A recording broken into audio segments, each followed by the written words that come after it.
In our world today, especially in the Western world, it is so easy for people to claim to be a Christian. So many people do.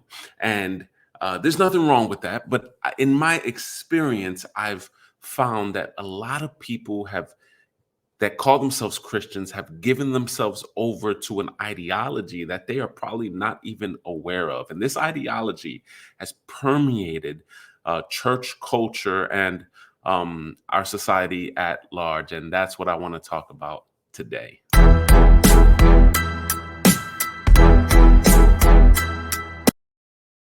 What's up, everyone? I'm Reynaldo Ramos with Vine Media, and we're so happy that you are taking this opportunity to check us out. And as always, if you find any value in what we do here, we would love for you to hit that subscribe button.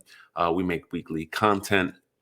We give resources and we talk about cultural things and theological things. And our main goal is really to help people stay connected to the vine that is Jesus. Well, today we want to talk about one ideology that permeates the Christian culture. And there's a lot of different ideologies that could kind of fall into this umbrella. But the ideology is this idea that we are saved by what we do or following a checklist. The terminology I'm going to use is moralistic deism. Moralistic deism. I cannot tell you the origin of this term. It is in historical Christianity and historical theology. It is a newer type of term.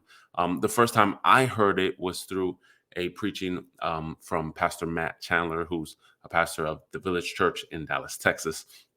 And so this idea of moralistic deism really approaches Christianity in a way that seems right at first glance. But if you really dig deeper, you'll see that it's actually not biblical. Um, so, moralistic deism essentially and inherently is about what we do.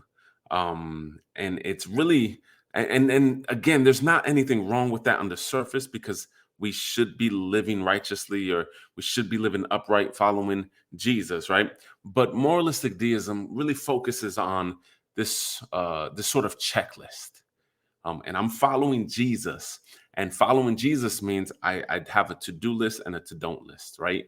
And these are the things that I need to do, and these are the things that I cannot do, right? I cannot curse. I cannot watch bad movies, or I can't like we and it becomes this rigorous set of rules.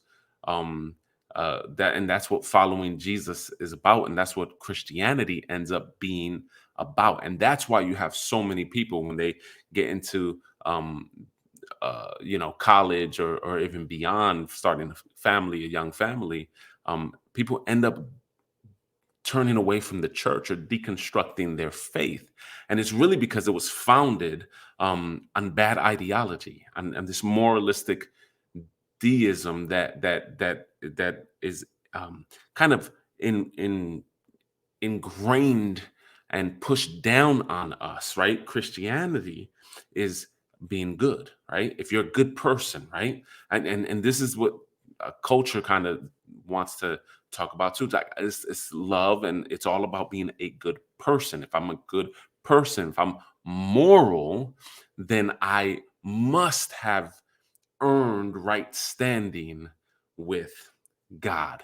The problem with that is on its own, we are stripping away the essence of the gospel. And the essence of the gospel is Jesus. It's all about Jesus. Our good works are not enough to save us. Our good works aren't enough to put us into right standing. Now, I'm not saying that we live our life in this shameful type of mentality or this condemned type of mentality. I think actually, when we understand that it's not on our shoulders to produce a righteousness that is pleasing to God, that it is only through Jesus. I think it actually is freeing, and I think it frees us up to live in Christ. And we have the freedom to fully experience it, because this is what Jesus invites us into. Not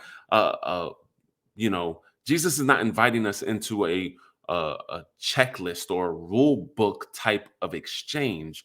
Jesus is inviting us into a relationship that's built on trust and love and leads to freedom. And so I think this is an ideology that we really have to combat. If you call yourself a Christ follower, if you call yourself a Christian, if you find yourself in a church, I think we have to combat the ideology that we have to have these moral type of guides, and that is what puts us in right standing. Now, it doesn't mean that when we follow Jesus and when we have a relationship with Jesus, that He doesn't change our actions and it doesn't change our morals, and we should be good and loving people. But the progression is encounter and relationship with Jesus, and as we walk, He continuously transforms us through the Spirit, not that we are